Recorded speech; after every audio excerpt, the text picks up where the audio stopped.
July 15, 1779. Brigadier General Anthony Wayne, the Continental Army's most aggressive field commander, stood waist-deep in the tidal marsh below Stony Point, New York, watching 600 men strip the flints from their own muskets in the dark. Above them, on a rocky bluff jutting into the Hudson River, 600 British and Loyalist soldiers held what their officers called an unconquerable position, walled in by double rows of sharpened abatis, ringed with cannon, and cut off from the mainland by water on three sides.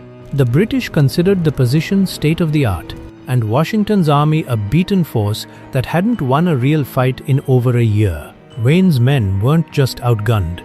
They were about to attack with no working guns at all. In less than 30 minutes, that fort would belong to the United States, captured not by gunfire but by silence. By the summer of 1779, the war had stalled into something worse than defeat: exhaustion. 4 years of fighting had drained both sides, but it was the Continental Army that had the least to show for it. Philadelphia had been lost and retaken. New York City remained firmly in British hands. Washington's main force had spent the winter freezing at Middlebrook, New Jersey, watching desertions climb and enlistments run dry. That spring, the British struck again, not at Washington's army directly, but at the Hudson Highlands, the narrow river corridor connecting New England to the rest of the colonies. In early June, Sir Henry Clinton sent troops up the river and seized two small but strategically placed posts, Verplank's Point, and across the water from it, a rocky outcrop called Stony Point. It barely made the newspapers. To Clinton, it was a minor garrison action, a way to threaten West Point and bait Washington into a fight he couldn't win. To Washington, it was something else, a chance, a small, isolated target, lightly reinforced, sitting in exactly the kind of position that rewarded boldness over brute force. He needed a win the army could feel, and he knew exactly which officer to hand it to. Anthony Wayne, 34 years old, a former Pennsylvania surveyor and state legislator turned battlefield commander, had spent the war earning a reputation for being aggressive almost to a fault. He had fought at Brandywine, he had fought at Germantown, he had fought at Monmouth, where his counterattack helped save the day. But the moment that defined him wasn't a victory, it was a wound. In September 1777, Wayne's division had camped carelessly near Paoli, Pennsylvania, confident the British wouldn't dare a night attack. They were wrong. British troops crept in after dark and tore through the camp with bayonets alone, killing dozens of sleeping men before they could even load a musket. Newspapers called it a massacre. A formal inquiry cleared Wayne of blame, but the humiliation never fully left him. 2 years later, standing in the marsh below Stony Point, Wayne was about to use the exact tactic that had once destroyed his own men, turned now against the enemy that taught it to him. Inside the fort, Lieutenant Colonel Henry Johnson of the 17th Regiment of Foot felt nothing close to Wayne's urgency. Johnson commanded roughly 600 men behind freshly built earthworks, 2 lines of abatis and artillery positioned to sweep any approach. The water on 3 sides made a large-scale assault look, on paper, almost impossible.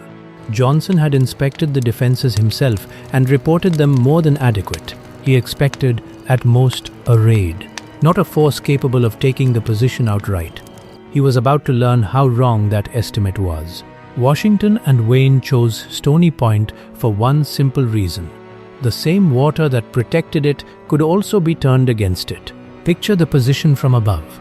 A rocky peninsula, nearly an island at high tide, joined to the mainland only by a narrow strip of marsh and a causeway that flooded twice a day.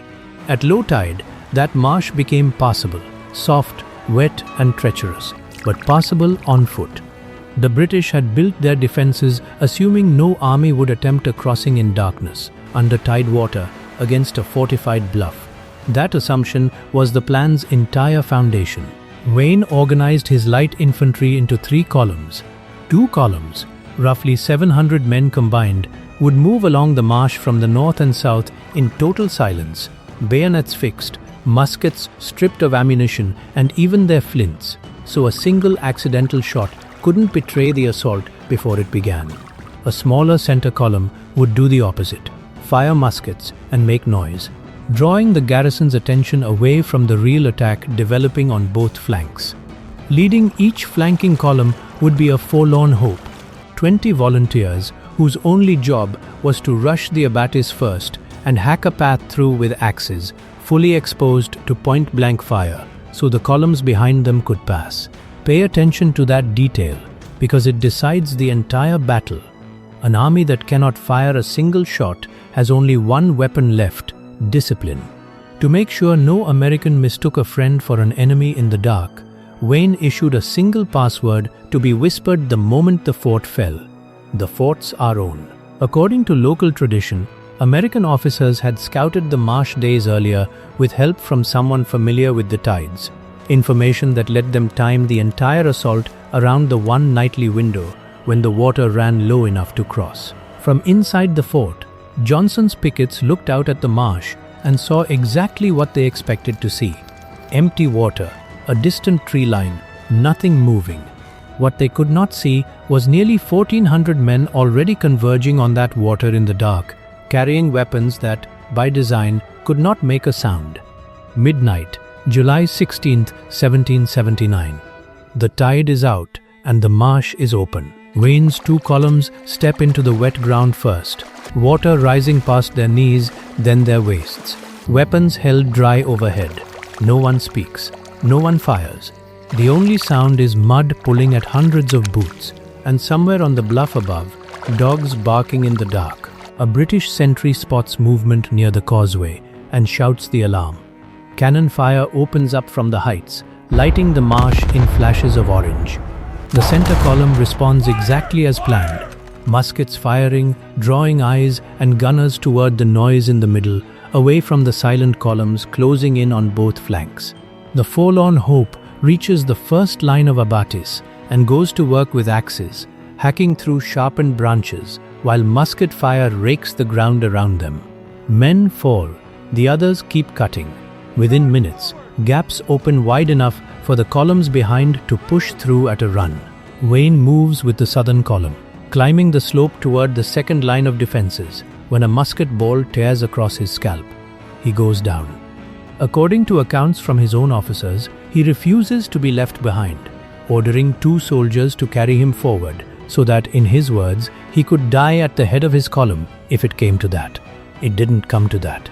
The southern column breaks through the second abatis line and surges over the inner works. Seconds later, on the opposite side of the bluff, the northern column does the same. British defenders, caught between 2 converging bayonet charges they never heard coming, begin throwing down their arms. Inside the fort, Lieutenant Colonel Henry Johnson realizes, far too late, that the empty marsh his sentries reported only minutes earlier had been concealing the entire American assault force the whole time. By the time he understands what's happening, his garrison is already collapsing around him. From the moment Wayne's columns stepped into the marsh to the moment the British flag came down, the fighting lasted under 30 minutes. The numbers that come out of that half hour are the kind historians double-check. American forces killed or wounded close to 90 British and Loyalist troops and captured most of the rest, nearly 550 men in total, while losing only 15 killed and roughly 80 wounded of their own. A fortified position, defended by 600 professional soldiers behind walls and artillery, had fallen to bayonets alone, in less time than it takes to read this sentence 100 times over. News of Stony Point reached Washington's main camp within a day, and reached London within weeks, and it landed differently depending on who was reading it. For the Continental Army, it was the morale injection Washington had been chasing for over a year. Proof, after a string of stalemates and retreats, that disciplined American troops could outfight British regulars on ground the British themselves had called secure. Strategically, though, the victory was fragile. Stony Point sat too far from Washington's main army to hold long-term, and within days, after stripping the fort of its cannon, ammunition and supplies, American forces abandoned the position entirely. The British reoccupied it less than 2 weeks later, on paper, almost as if nothing had changed. Here's the what-if that makes the story fragile in hindsight. If that musket ball had landed an inch lower, the southern column may have stalled at the second abattis line without Wayne pushing it forward, and a battle won in 30 minutes could have unraveled into a bloody standoff in the dark. And the psychological ripple outlasted the ground itself. Congress awarded Wayne a formal commendation and a medal, one of only a handful struck during the entire war.